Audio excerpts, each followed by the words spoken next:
Hello, everybody, and welcome to this new edition of the BasuandGodin Notebook, which is brought to you live from Boston for the second time, because we are still we're in the aftermath of Canada's win at the Four Nation Face-Off, and honestly, Arpin, we haven't been around the Canadians for quite a bit now because of this fantastic tournament.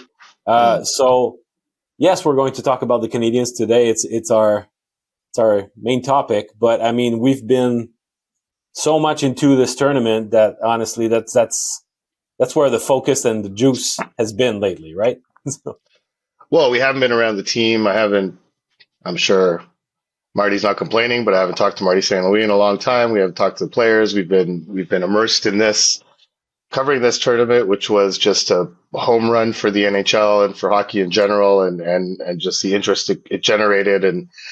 And so we will, as Marc-Antoine mentioned, we will talk about the Canadians and a couple of thoughts re-entering the regular season tomorrow night in Ottawa, which to be honest, the whole NHL regular season, even though it's like a critical time of year, just is going to seem like a real come down in terms of the quality of hockey that we've been blessed to watch over the last little bit. But yeah, we're going to start with this tournament and what it meant, and for a Canadians tie-in, the other day after practice, Sam Montembeault walked into the Canadiens dressing room, was sitting there, and he is the third goaltender, has been from day one, has watched every game in a suit. You would think he'd be a little not upset, but he would have liked a little bit more from his experience. But at one point I just asked him, I was like, "Are you having fun?" And he's like, "Are you kidding me?" Like, this is he was beaming. He was so happy with all the experience, Yeah, just beaming. And it's kind of similar stories for all three of these goalies, right? Like, kind of left by the wayside, nobly, Sam Montembeault, a waiver pickup. Aiden Hill was kind of cast aside and was sort of floating around for a while, not sure where his career is going to winds up winning a Stanley Cup. Jordan Binnington, same deal, winds up winning a Stanley Cup, winds up doing what he did last night in overtime. But yeah, just a positive experience for him. But I mean, just so many people in that Canadian dressing room, like, forget him for now, but I mean, Connor McDavid, Nathan McKinnon, Cale Makar, these, for my money, the three best players in the NHL, or three of the top five, let's say, players in the NHL, all playing on the same team finally for the first time with Sidney Crosby, and getting to experience that and having it capped by Connor McDavid. That goal coming off a pass out of that corner of the rink to the best player in the world, playing in his first best on best tournament. The similarities to 2010 are several. Yeah, it's just. Sid didn't want to tie it as a passing of the torch, though, because he doesn't want to make it feel as though his time is well, done. That's it. He's not ready to give the torch up yet. There's still a big tournament next year, and it's not the same magnitude, right? I mean, yes, it was a passing of the torch in many ways, but it's not. There's no Olympic gold medal around their necks. It's a Four Nations face-off gold medal around their necks. It's not the same thing. They have, 11 and a half months until it is the real thing. And this was just great to see. Just great to see Canada's lost generation and America's lost generation. No one on Team USA has played in a best-on-best event. So their youngster, Austin Matthews, Jack Eichel, Austin Matthews, geez. But yeah, it's it's for them too is their first opportunity to do this, and it was just great to see. We've wanted it for so long, and it was just such an entertaining brand of hockey, super tight checking, Yeah. just great. It's speaking of there's many elements there. First, I'm going to talk, just mention on Montembeault quickly that at some point in the tournament, he said, I hope they're going to let me keep this gear. And first and foremost, the mask that I had Mm-hmm. made for this event, because when he won the gold at the World Championships, so he had a mask made, like designed for that tournament. But then after that, the Hall of Fame came in and they said, well, we want to do a little exhibit on World Championships and Canada, the World Championships, and we'd be happy to have your mask. So he said, okay, fine, sure. Yeah, that's cool. Hall of Fame. And then he said, well, once the exhibit is done, because those things are in rotation, I'll get it back, right? And I said, nah, Yeah, we're that's keeping ours. it. That's for It's keeps. ours Yeah. now.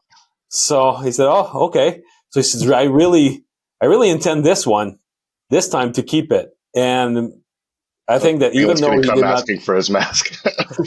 I know.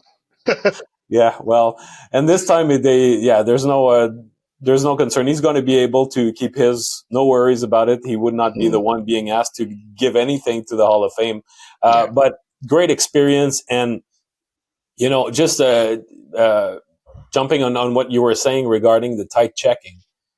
Montreal Canadiens fans have been hearing Martin St. Louis talk about putting pucks deep Mm-hmm. and understanding what's in front of you, and is there something behind what's The risk. the behind the risk, and Yeah. is it worth it, etc. So puck management, risk analysis, etc., etc. And man, listening to John Cooper and Mike Sullivan during this Yeah. tournament, they're all talking the same language. Yeah. And after Canada's win last night, John Cooper praised Connor McDavid by saying, he's probably the best player on the planet, and yet he's got the mentality of a fourth liner, Mm-hmm. or he had the mentality of a fourth liner. So the idea of selflessness, doing what it takes to help your team win, convincing your players also that things that they don't necessarily like are probably a better path to winning than things that they actually like doing, just because you got to get what's being offered to you. Uh, if this was instilled to the best players in the world at this tournament, it's no wonder that after that, probably in each and every locker room in the NHL, that message is perpetuated. So Mm-hmm. when we hear about playing the right way, well, that's really one prime example of that, because you had two teams, full display, Canada against the US, who, despite the fact that there was so much offensive talent out there, the risk management and making sure that you don't give an inch to the top players in the world, because if you give them a modicum of space or time, they're going to jump on it and they're going to make you pay for it. So keeping it tight and making and playing smart hockey in terms of puck management is the winning way to go. So I think that I found the parallel striking between what we hear in Montreal and what we've been hearing at the Four Nations face-off. The one thing Marty said at one point, I think it was just after the game in Washington when he, we threw up all over ourselves kind of thing was, one thing I heard him saying was, and we want to go out there and skill it up. It's something he likes to say as an insult to his players, Yeah. like, oh, you just want to go out there and skill it up, and we wind up turning it on. Like, he only says that when he's really angry, right? And I thought of that throughout that whole process of kind of digging into puck management and dumping pucks in and getting in on the forecheck, trusting the forecheck. Another thing that Marty kept talking, like Canada and USA had to do that, and they didn't skill it up. There was no risk in that game, and that's playoff style hockey. And I think that's what Marty's talking about. That you got to learn that in order to get to this level, and there was just no mistakes allowed. And heard countless guys just talking about how you don't want to be the guy that makes that mistake. That was like embedded in them throughout this tournament. And it's unfortunate because you kind of want Connor McDavid to try and skill it up. You want Cale Makar to skill it up. You want like Nate McKinnon to skill it up, and Austin Matthews and Jack Eichel and all these guys. It'd be fun if they just decide to make it a skill it up contest, but that's not how you ensure wins. It's not how you manage risk at the highest levels. And so after the game, we're waiting to go into the Canadian room, and Patrice Bergeron is just kind of hanging around with his two sons. It's very late at night for his kids. Fortunately, the school is out. It's they're a week off at school there. So, and I was just at one point, I was like, "Man, that was tight checking, eh?" He's like, "Yeah, like no room out there. It was beautiful to watch, And you're like, "There's one guy who could appreciate a tight checking championship game. That was the guy." Absolutely. And so, yeah, cool moment afterwards. He waited forever, and finally, Sidney Crosby and Brad Marchand came out, chatted with him, talked with his boys. It was a cool moment after the game. And it's interesting that that Bergeron in particular, was there because, Sidney Crosby has been the idol of so many players of a younger generation, but he was doing stuff that was unattainable to them. Whereas Patrice Bergeron, who's been cited by almost as many players as the guy they could become, the guy they were hoping to become, his skill set and his effectiveness was accessible to a much larger number of players if they dedicated their craft to that, to become as good as Patrice Bergeron. So he's been such a model throughout his career that somewhere Bergeron, and I will probably include Pavel Datsyuk also in the discussion, maybe from a few years before. Although his skill set is far less attainable for most players. Datsyuk, yeah, for sure. I mean, the hands were just out of this world. Yeah. But I'm more thinking about the 200-foot mentality. But if we just keep it to Bergeron, I think that his influence and his style of play has percolated into the NHL to the point where this is a type of Patrice Bergeron hockey that we're seeing. When you go through these lineups, man, all the forwards that are 200-foot forward on both sides, but I mean on the Canadian side, where it's Marner, Stone, obviously Cirelli, who's more of a defensive guy, but you go through those rosters, and on the American side too, how Matthews and Eichel were checking hard and were good defensively. Larkin. It's really the brand of hockey that has picked up. Yeah.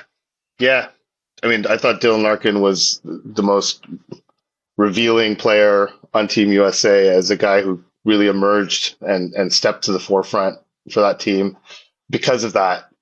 Because of the two-way part of his game and just how valuable his skating was in a game like that, in a game as tight checking as that, in a forechecking heavy game. His foot speed really, really popped, on many times. Brock Faber and Jacob Slavin. Oh, man, those God. two, huh? Oh, my God. Yeah. I mean, Brock Faber had a stretch in overtime where on 2 consecutive entries, he just shut McDavid down and just ended a Canadian attack led by Connor McDavid and did it like it was nothing. And he did that throughout both games that these two teams played. But youngest player, I think he's the youngest player on the American roster. He's 22. I mean, it's ridiculous. It's really ridiculous. But just to go a little more on Binnington here, I found it fascinating. And I think guys like Hill and Montembeault, and there's many other goalies out there who who should look at that as inspiration, right? Because I feel like, a lot of teams have less than ideal goaltending in the sense that there's only a handful of superstar goaltenders in the league. The Team USA had one of them, but there's him, there's Hellebuck, Shesterkin, Vasilevsky, a few others who can be really considered. I think Sorokin's having a great season in New York with the Islanders, but there's very few of those ace number one goalies. Everyone else, I'm sorry?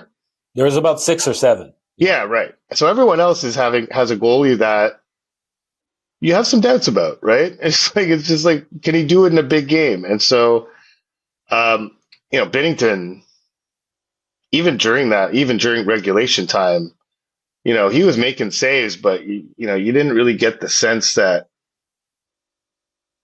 you didn't have full, like, he was making them in a way that seemed shaky at times. Like you just kind of felt like a wonky one's going to go in at some point, and invariably for him, it didn't. The wonky one didn't go in, and he made the saves that he needed to make. But in overtime, he became Superman. Like he just become all of a sudden. And so that's a quality that I find I think that's why it's so hard to project goaltenders, because that quality is so hard to identify. That ability to rise to a moment and thrive in it instead of letting it crush you. That guy had every reason to fail. He had the entire world telling him he was going to, and went out at the biggest time and kept the puck out of his net. And Austin Matthews had 2 prime, but 3 legitimate chances to end that game.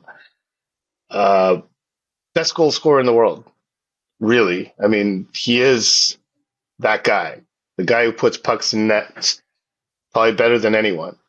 And Binnington beat him.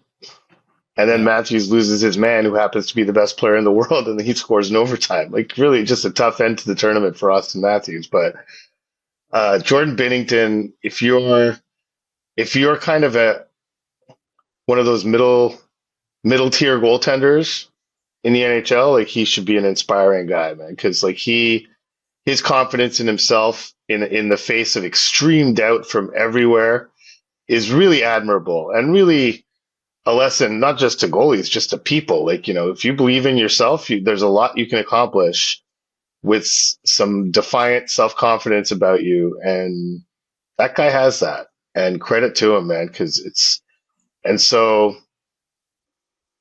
Sam's one of those middle tier goaltenders, and like, it'd be interesting. You got that opportunity at the World Championships, obviously a different level than this, but he did rise to the moment. It'll be interesting to see if he's going to get an opportunity in the Canadiens net to show that he has that quality to him, because you can't know until you see a goalie in that environment. And we'll see. Well, you got to be able to show your coach in every day, in every practice, in every game, that you've got that fighter, that killing instinct, and that winning mentality. When John Cooper says after the game, he's got the qualities of a winner, and I was not going to not back a winner. So he's identified that in Binnington, and probably much before the tournament. It's not on day one of the tournament that he figured that out. It had been long identified in Binnington. So it's that's what I mean, is that it's a case that a goalie makes for himself every day, and that's why the NHL also matters, because those guys, they talk to each other, they see each other, and you can come to identify it in a goal. But the everyday version of Binnington doesn't do that. Regular season Binnington does not give you confidence that he's going to rise to the moment. It's how he performs when the moment is there that gives you that confidence, and you need a track record to have that confidence and to have the coach have the confidence that guy's a winner. he had to watch that guy play in the 2019 playoffs, and not just in the 2019 playoffs, but that entire run where the Blues even made the playoffs.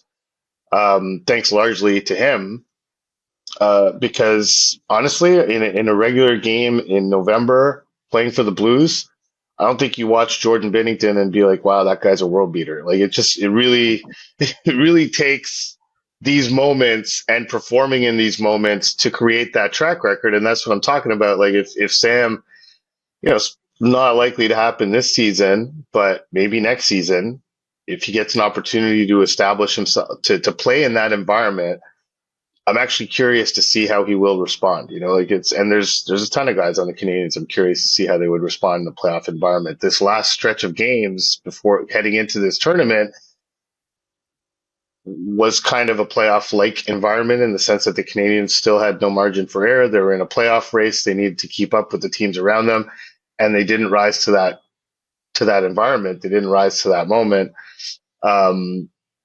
So let's see. Coming out of this break, I'm curious to see if Sam gets inspired by that, because honestly, like if Sam catches a hot streak right now, or the Canadians catch a hot streak, they can shut all of us up and play themselves back into the race to some extent. I don't know if it'll change anything in terms of trade deadline strategy. We've already talked about that, but let's see if Sam's got a little defiance in him and be like, "Oh yeah, you think we're out? Watch this." So that would be, if there was one takeaway from the Canadians on Team Canada, for the Canadians on Team Canada, it would be, let's see if Sam can take a little bit of Binnington home with him and sort of prove all the doubters wrong, if you will. Jordan Binnington is a little bit like the Mike Smith of his generation. Yeah. Feisty, a bit scrambly too, uneven in his performances, but when he gets hot, you're happy to have him on your side. A bit of a dark horse member of Team Canada. Mike Smith played in the World Championships twice. He was the third goalie in Sochi. Yeah. Didn't play. But took shots from Marty St. Louis after practice very often. Yeah, as the extras. Yeah, absolutely. So this is all the same. And I mean, at some point, there was a couple of seasons in his career where he looked like a Vezina caliber goalie, but he was overall a bit of a journeyman. Going from, I look at his page here: Dallas, Tampa, Phoenix, Calgary, Edmonton. He bounced around a lot, but he's in. That's another guy that's Montembeault could try to become, and it's really in the mindset. And you've got to be. It's hard to identify if the guy has it or not. And I'm thinking if the Canada had Montembeault or Aiden Hill in net during the overtime last night, would they still have won? No. Would any of those two guys have made the saves that Binnington made against Matthews, but also that glove save against Brady Tkachuk? Yeah. You want to know what's crazy about that glove save against Brady Tkachuk? What? The official play-by-play did not count that as a shot on goal. They thought the shot was going wide, which is bonkers. I looked it up last night, and it's considered a missed shot. Yeah. That's just ridiculous. Yeah. But anyhow, that's fine. It's we all saw it. But to that point, it's Jordan Binnington entered this tournament with an .897 save percentage, 2.89 goals against, 15, 19, and 4, which is not as bad as it might sound, because league average goaltending is basically 900, but he's below that average. And he has this quality, and it's undeniable now. He has this quality where when the chips are down and you need him most, he's there, and he has that mental makeup. And so that's a gift that not every player has, but that's let alone something every goalie. That's something that's been identified in Jacob Fowler already in his draft year. Yeah, 100%. You know, that's That's why the Canadiens drafted him. I mean, yeah, the it factor, the that little oomph that he's got. well, you I just mean, think of the clip of Billy Ryan speaking to the yeah, group. That guy yeah, wins. He's done it his whole life. Like that's Binnington. This whole Binner's a winner thing, which is just so corny. But Team Canada's been using it every time they've been asked about Jordan Binnington. That's been their response. Connor McDavid said it again last night. Said, "I hope some of the haters will shut up." I'm paraphrasing, but I hope some of the haters will shut up now because he was great.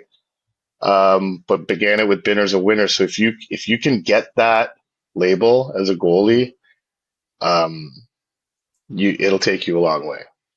yeah. Before do you want to touch into the rivalry with the U.S., the political aspect? I mean, to me, there's something historical Yeah, about sure. what what we saw, and the how big of a moment it can become. There's nobody can say.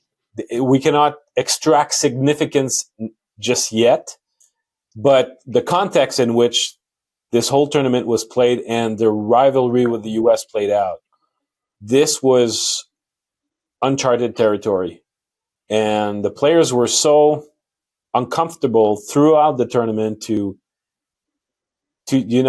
comment on Wade that. into That they those were asked, waters. Yeah. yeah, multiple questions asked about the tie between the sports and the politics, and it was toxic for them. It was like, ooh, no, I don't want to touch that. Yeah. No. But 100%. yeah, and they kept mentioning, and Brad Marchand said, you know what, I think we did a good job of making sure that we parked that outside of our locker room and stayed even keel with it.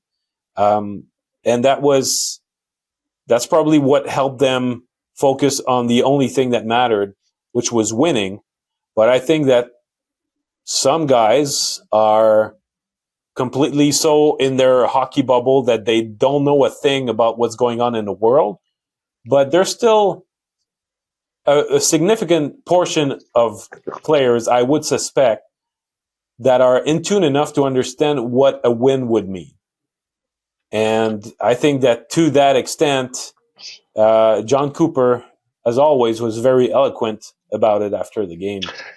Yes, he was. And I think the one thing that people had to realize was, well, first of all, hockey players and real world issues is oil and water usually. Like they don't really tend to wade into real world issues because they don't feel necessarily qualified to speak about them. But this was different in the sense that you're here representing your country for the first time in many years. Um, this guy is talking about taking over your country. Like everyone in that room knew what was going on and what was happening and the background, the backdrop to this tournament.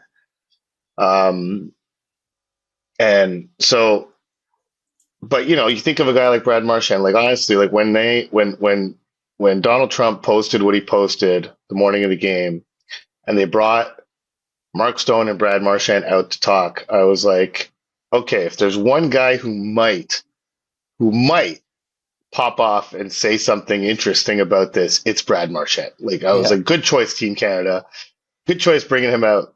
And he was either coached or made the decision himself. He's not going to do, and he just would not touch it. He didn't come close.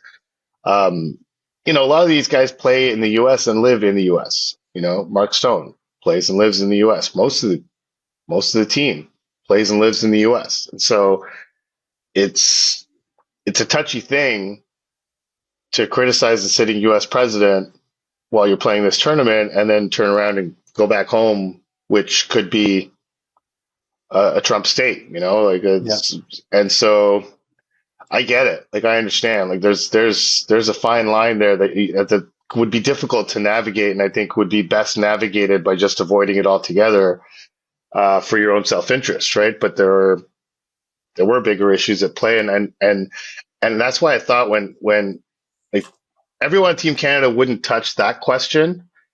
But whenever they were asked about the pride of wearing their uniform, they added a little extra. There was a little extra icing on that. there's a little extra oomph in the patriotic.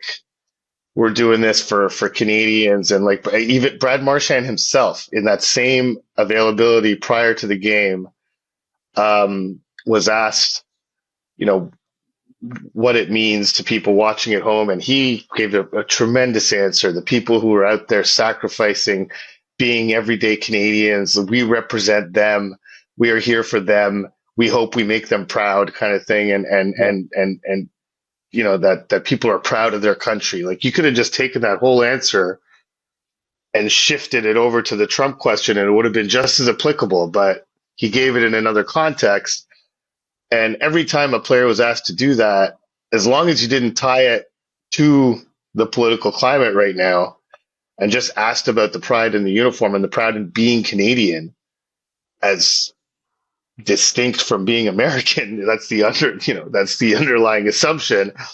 Those guys spoke very, very emotionally and sincerely, and with a lot of heart of how much that meant to them, that everyone back home is watching and hoping and pushing them to get this win meant a lot to these guys. And I think the underlying tone of that was that it meant a tiny bit more because of what's going on and because of the antagonistic relationship that Donald Trump has initiated with America's biggest ally, longest undefended border in the world, longtime neighbor. And I think that the players felt that, and that provided a little push for this game.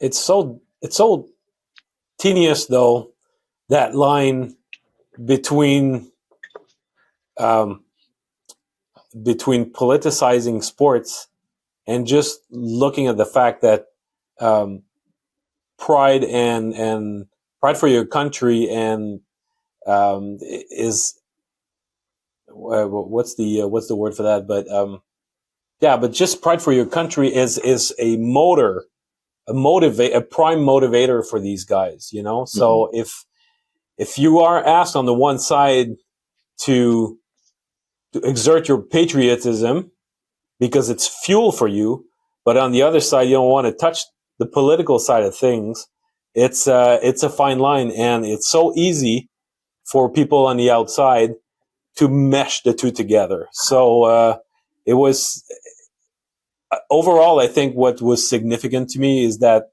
you know, when I said that John Cooper had been eloquent about it, is I think to me the line of the night was when he said Canada needed a win. Mm-hmm. And he did not refer to the team.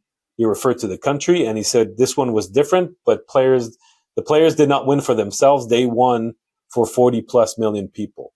So the whole context was understood. It was just not spoken of. Well, not until they actually won and the tournament was over, right? And so and I also think when you say everyone, you know, it's easy to sit at home and be like, well, why aren't they speaking out about this? Why aren't they speaking out against this? Why aren't they taking a stand for Canada? Why aren't they defending us? Why are they avoiding that topic? Well, frankly, it's easy for you or I or anyone else to say you should take a stand here. But when you're playing for Team Canada for the first time in almost 10 years, when the eyes of the entire world, like North America at least, are suddenly on you. Last night was the biggest sporting event on the continent by far, was being talked about everywhere. It's a big ask for you to say okay, in the middle of the biggest hockey competition I've ever played in, I'm going to be the one who's going to come out and take a political stand on something.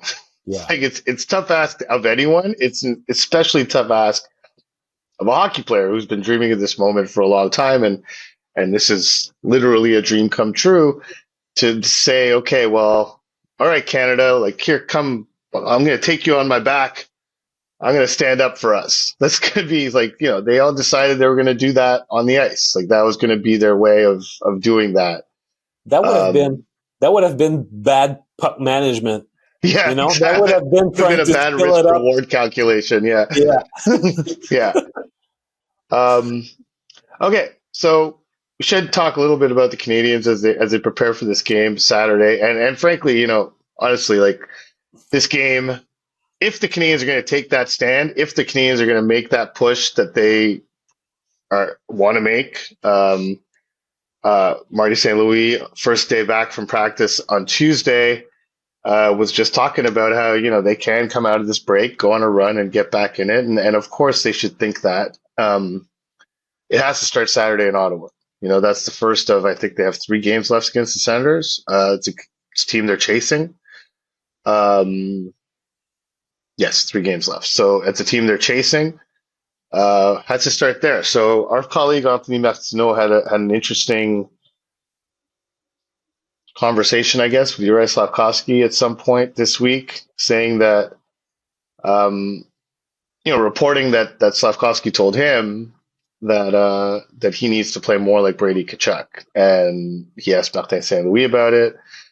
Martin St. Louis agreed, said that's something they talk about a lot, and I think this goes to the heart of a lot of what's going on with Juraj Slafkovsky this year. Is for him to play like Brady Tkachuk, he has to manufacture that. The Brady Tkachukness of Brady Tkachuk is inherent. It's innate in him. For sure. It's in him. It's something that he lives and breathes every day. He doesn't have to manufacture that. That's who he is. And that's why I've been really curious to see this guy in a playoff series, because he's going to be a problem for whoever has to face him in a playoff series. He's going to be a nightmare. Juraj Slafkovsky doesn't necessarily have that same quality to him, in the sense that Tkachuk's going to come out and he's going to impose himself physically on you in a way that makes him unavoidable. Like last night in that game, first shift, he's hammering guys. Like he's just a battering ram all over the ice. And while Juraj Slafkovsky has the body, the physical tools to do that, that mindset does not come naturally to him. His mindset entering a game is to go make plays, is to go be a playmaker, use his skill, and he's growing into learning how to use his body effectively. Whereas Brady Tkachuk's default setting is, I'm going to go out and use my body effectively, And so it's interesting. I was interested to hear him say that, or that Anthony Martineau had that conversation with him, because I just don't feel that comes to him naturally. And it made me think of Guillaume Latendresse, who had the same thing, the same issue, where everyone wanted him to use his size, everyone wanted to be physical, and just was not in his nature to do so. And it was a struggle for him his whole career. He could never really manufacture that. And so I wonder if he's going to be able to do that, frankly. Like, and I wonder if it's the best thing for him. Not everyone can be Brady. If everyone could be Brady Tkachuk, then everyone would. It's like there's a lot of big guys playing in the NHL who aren't able to do what he does because of that innate thing he has, that innate violence in him, like, and just willingness to use that violence to spur on his team is a rare quality, and he has it, and good for him for having it. But it's not easy. It's not an easy thing, because if it were, a lot more guys would do it. Yeah, I don't think that it's about your size, how to use your size properly and being more physical when it comes to comparison with Tkachuk, because Slaf could say very well, I need to learn how to use my size more to my advantage, impose my will physically. That's all right.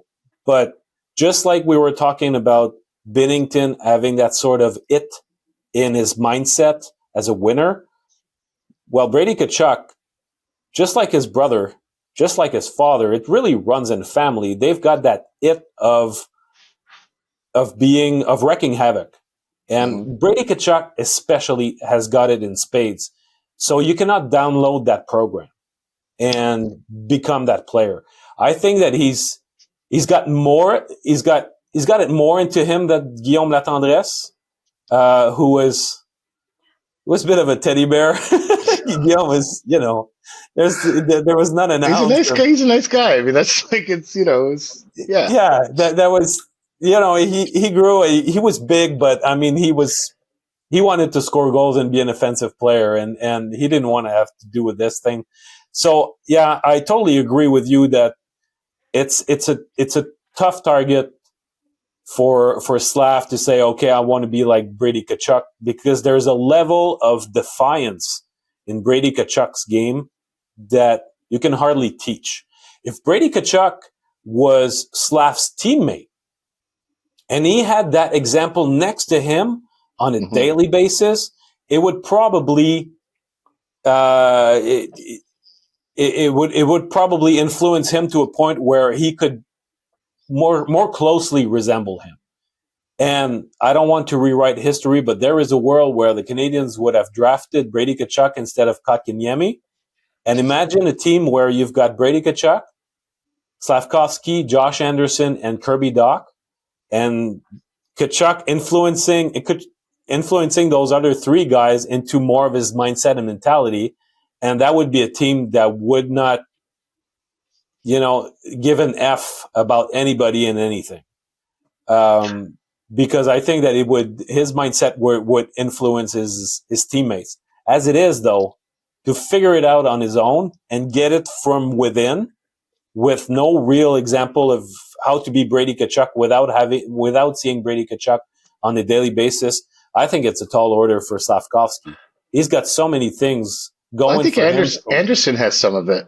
Yeah, Anderson has some of that, and he does. and definitely when we've seen Josh Anderson in the playoff series, like that's how he plays. Yeah, Like he plays that way. yeah, But he does have a guy that he can point to and be like, okay, well, that guy consistently uses his speed and has as a goal to hit to hurt. Like Josh Anderson, when he's feeling it, he doesn't have the finishing or all sorts of offensive weaponry that Brady Tkachuk has, but he does have that mindset. So, mm-hmm. and can use it. And that's so if he needs an example to follow, then that would be a good one. And especially this season, where he's not allowed the lack of offensive production to deter him or get him down. He sees that element of him helps the team, regardless of whether he's scoring or not. But yeah, it's and Slavkovsky's still young, and maybe seeing the impact that Brady Tkachuk had on an event like this, he was easily one of the best forwards in the tournament. Like, I mean, and whatever the numbers say, I don't even know, but I mean, it doesn't matter to me. He was one of the most impactful, important forwards in the tournament, and and he did that just with a mindset, to come out and be that guy. And that's, it's hard to manufacture, I mean, like, JT Miller can be on a group chat and can decide to drop the gloves with Colton Parayko. God bless him. And thankfully he lived to tell the tale, but it's one, and JT Miller has a little bit of that in him too, but it's not at the level of a Brady Tkachuk, like it's really, it's a really difficult thing to do.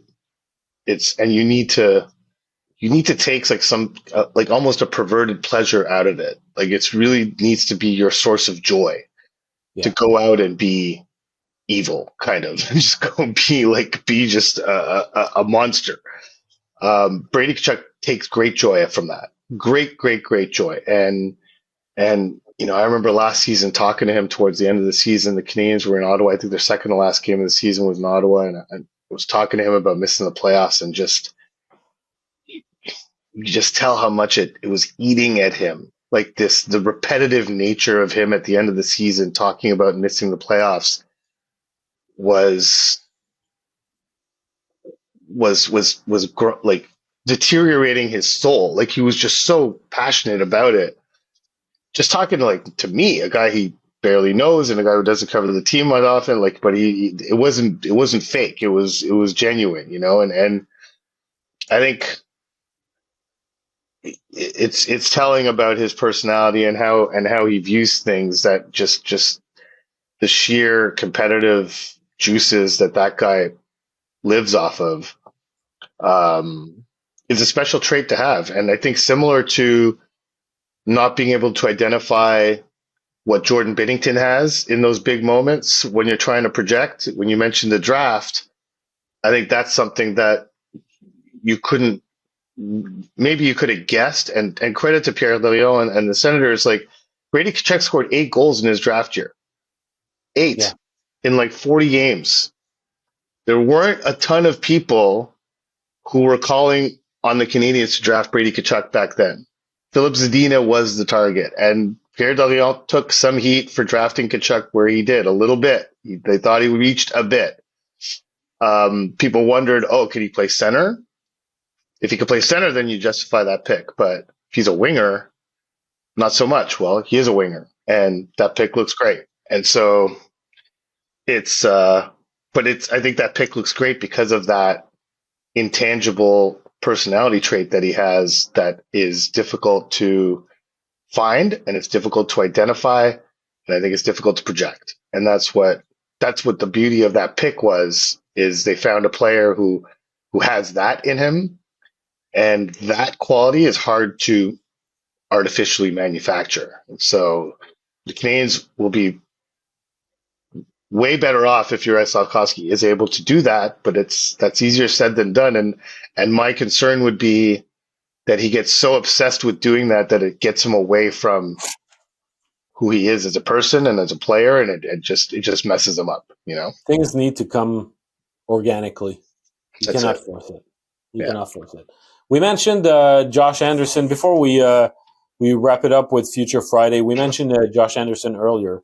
The first 2 Montreal Canadiens practices, there were 14 skaters only. So some guys still missing. Pizzetta was banged up. And Josh Anderson has been out getting treatment. So after, almost 10 days or more than a week off, the team comes back and he's on the table again, and he's not practicing. And we were discussing it in the press box together. It's crazy how it has not affected his play on the ice. You look at him, and when it's go time, he seems to be fine. He doesn't seem to be diminished in any way. But the minute the game finishes or in preparation to a game, it seems to be a very laboring process. So I really wonder, I mean, we're February 21st. This regimen, can it still last until the end of the season, you think? I don't know, but when we were talking about how he has a bit of that Tkachuk element to him, I don't know if you got the video of Brady Tkachuk walking into the rink for that game. Like, that man was not right either, and still had the game that he had. But yeah, it's been pretty astonishing to see that how he's played, seemingly held together by string. I would imagine at one point that whatever's bothering him, if the Canadiens truly fall out of the race, if it's really playing out the string, if playoffs are technically, like, literally impossible or close to it, like mathematically eliminated, I can't imagine him continuing to play. There's got to be something that needs to be surgically addressed that he's just waiting for the end of the season to do. So, and kudos to him. The Canadiens put out a great little clip. They had their casino night last night. So during this game, and they showed this video of just Josh Anderson in the middle of this casino night, and he's just like transfixed by the game. He's just watching it like he's like singularly focused on Canada USA. But you know, he's really been, he's a strong candidate for the Jacques Beauchamp this year, I think. Like, he's really a guy who has done a lot without getting a lot of accolades because he doesn't score that much. He gets accolades in the sense that everyone compliments his play, and it's been very positively viewed, but you don't see him in the 3 stars too often because he doesn't score that much, you know? And so he's been really an inspirational leader. Like the whole when Marty came out with a culture driver thing, I thought that was super telling. Like to hear that from a guy who was like an all-time culture driver, Yeah. like that's got to be the ultimate compliment for Josh Anderson to get from specifically Martin St. Louis. Um, he's had a hell of a season. Who knows what he's battling through, but he's battling through something significant. Like he to come back after a 10-day break and be right back on the trainer's table, you know, that has to be a significant thing because most injuries that you can play through should take care of themselves with a 10-day break. Like you would think that it would. So for him to still be in a position where practice is not worth the risk or too painful or what have you, demonstrates the extent to which this guy is putting it all on the line to try and get this team into the playoffs. And playing the brand of hockey that he's playing when he's in that physical state is even more admirable, and it's just further evidence of what we were saying, that he has a bit of that abrasiveness to him that's very valuable. Yeah, I'm not sure if we discussed it on the pod or if it was just me saying it to you, but I told you that I was not sure if Anderson was a more interesting Jacques Beauchamp candidate or a Masterton candidate, because there's really a case to be made here about Josh Anderson being a good Bill Masterton candidate. Obviously, people look at it and sometimes they'll call it like the comeback award, and it's not the same Yeah, thing. they need an injury. Exactly. Yeah. But there's a whole process that it's definitely about perseverance and dedication to hockey. That's part of the definition of the award. But when I look at the guy, how lost he was all of last season and trying to understand where he fit on this team, how he accepted to change his role and adjust in order to have a more positive impact on the Montreal Canadiens without letting statistics come in the way. But he was invited to reinvent himself, and Mm-hmm. he was so dialed in and bought it in a way that, yeah, numbers have stopped to matter, but his impact has been undeniable. And to me, there's something compelling it's a compelling case for the Bill Masterton in that sense. You know, you've got guys like Doc or Laine who've been out for a long time. Laine has dealt with, mental issues, and people are going to be sensitive to that, and he might be considered for that reason. But I like Josh Anderson's candidacy there too. So, yeah. All right. Time for a quick Future Friday. Is going to be a short one today, but here we go. Future Friday.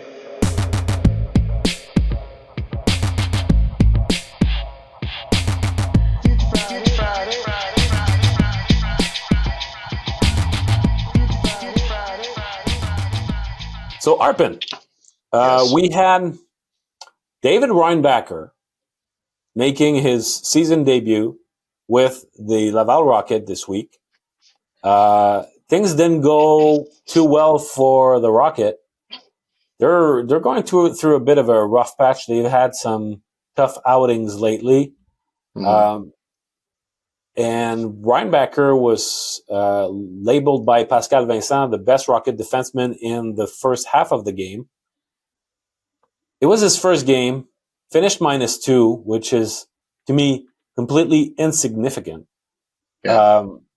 Because he's got to catch up in terms of his reads in the defensive zone, and he's got to come to speed with the fact that in any competitive league at a high level, whether it's the NHL or the AHL, when you have not played in a long time and you're dropped like that when everybody's been playing for months, it's hard, even if you're a high draft pick. And I think that it's going to take some time before we can really see what he's completely capable of. Mm-hmm. But the mere fact that he's back before, and we're not even in March yet. So once again, we've been banging that drum on many occasions how the Montreal Canadiens medical staff would identify timelines and would either beat it or at least respect it. Yeah. That's very interesting. Quick side note: did you know that the head doctor on the Montreal Canadiens had been replaced? I had not noticed it until recently, but the guy who replaced Doc Mulder last year, Dr. Deckelbaum, Yeah. was not back this year, and so he stayed in that I capacity saw for. him at some point this season. If he was replaced, then that's recent. I was told by the Canadians that it goes back to the beginning of the season. Really? Yeah. That's interesting. I definitely saw him this season. That's odd. So yeah, Okay. he's a recognizable face. Yes, he you is. can tell he's got a maybe a it wasn't style. this season. I don't know. Maybe. Wow, I didn't know that. Okay, that's Yeah. interesting. All right. But in any case, it's I think that the Canadians again have been right on the money with handling Reinbacher's injury. Mm-hmm. So this is not, he's got still a very interesting runway to get his game up to speed and be ready. What's your? I mean, obviously we have not. We had someone on the chat saying, "Guys, you need to put us up to speed with Reinbacher." Yeah. Well, we have not seen that game either because we were in No, Boston and not in Laval. we were in Boston and we were busy. With all due respect to David Reinbacher, we were immersed in other things. But yeah, it's in a more macro sense. This is just a great outcome out of a really unfortunate, poorly timed injury. I mean, it's whether he is playing in a plan, and we've talked about it. Like I have a firm belief that again, once the Canadians fall out of it, and if he deserves it, based on his play in Laval, that getting him a couple of games, a few games, some games in the NHL this season would be of great value to him. It would just be not only of great value to him, but of great value to the Canadians just to see him in that environment. And so, um, and depending on how he does in Laval, like if he's really playing well, let's say a week or two from now, and the Canadians are still in it, and they could use a right shot D, bring him up. I'm all for getting him games in the NHL this year. A handful. Let the primary focus be Laval for him. Let him play in the playoffs in the AHL, but get him a few games at the NHL level. Give him a taste. It's been nothing but bad news for this kid ever since getting drafted, basically. Yeah, you're right. It's just been a series of bad things after the greatest day of his life, basically. It instantly became bad right after that moment. And from that point, it's been bad thing after bad thing. So giving this guy a positive stretch would be very beneficial and very important, I think. Now, what you want to avoid, and I guess the risk there is that he comes to the NHL, he struggles, it's not positive for him. You want to avoid that. So they have to have a clear-eyed evaluation of how he plays in Laval and make sure that he'll be able to handle that promotion. And if he can't handle it, then don't do it and let him play in Laval. And if he plays well in Laval, then tell him and if they get to the playoffs, that could be that could be a very positive experience for him. And I don't think enough people remember the 11 games he played with Laval last year, how tremendously positive that was. He got to Laval under circumstances in which that it would not be reasonable to expect him to succeed, and he succeeded. He played very well in meaningful games with meaningful minutes in a meaningful role, and really left a strong impression on everyone. I remember talking to Emil Heineman about it earlier this season, and just how professional he felt to him. Like he just remembers, like he got there, he's a quiet guy, but then he got on the ice and he was a pro already, and fit right into what Laval was doing. JF Hulu talking about how easily he was able to take something out of the video room and apply it on the ice. All these little details that he did super well in a very limited sample in Laval that he wasn't able to build on because of the injury.